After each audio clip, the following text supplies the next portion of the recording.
Hinduism is very difficult to talk about as though it were one structure. Already, I've talked about Christianity having different sects within it, and yet you can actually make some broad statements about Christianity as a whole, which encompass all of those sects, less so with Hinduism. So, however, in spite of the important place of the Vedas in much of Hinduism, not all Hindus hold to them in particular as preeminent. Some prefer the scriptures of their own sectarian traditions.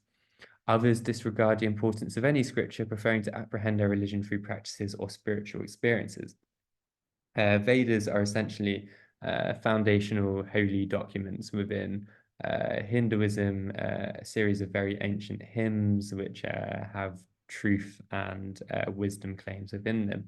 So what it's saying here is essentially that Hinduism is a very broad thing, and some people adhere to certain scriptures, others to others, and others to none at all. So just be careful if you want to talk about Hinduism in your essays, then be aware that it's a very broad religion encompassing a lot of different traditions. However, insofar as we can talk about a series of things here, well, there are four kind of key principles, ways of life in Hinduism, which I'll just outline quickly here with some easy definitions provided by the BBC. Firstly, there is dharma.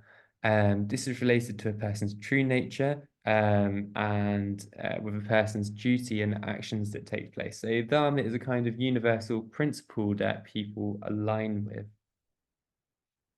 Karma, not to be confused with karma, which is the kind of what comes around goes around idea.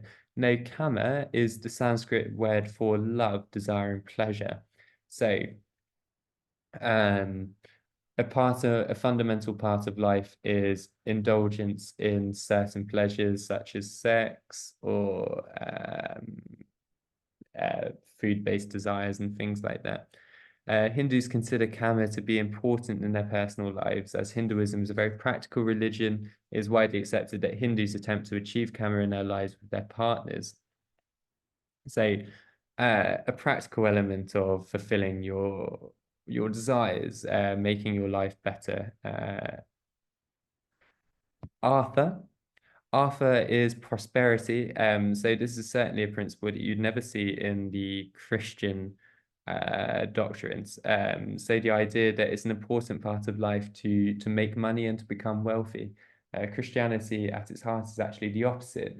Christianity advocates that you become extremely poor, renounce everything in this world in anticipation of the world of the life to come. And moksha. Moksha is the ultimate aim in the life of Hindus, like the telos of the Aristotelian ethic, eudaimonia. It means to be saved. When a Hindu achieves moksha, they break free from the cycle of samsara. Samsara is a cycle of reincarnation, a cycle of the soul after death. Hindus aim to end the cycle of samsara through going through good karma, which means doing good actions and deeds. Therefore, the actions of their previous lives and the actions of their mortal life today are all a part of their effort to break the cycle of samsara, which each individual Hindu works towards. So, let's just recap. We've got dharma, karma, artha, and moksha.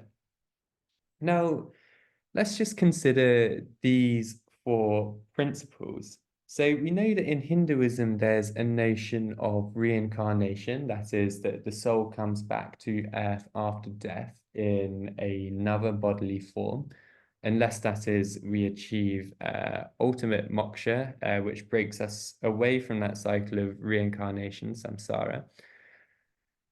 And therefore, just considering these things, it's not necessarily belief, is it, that brings you reward in the next life? It's not necessarily belief that's going to break you out of samsara, which is the ultimate goal in the spiritual cycle of the soul. No, it's the things that we've outlined here. It's things like prosperity. and things like pleasure.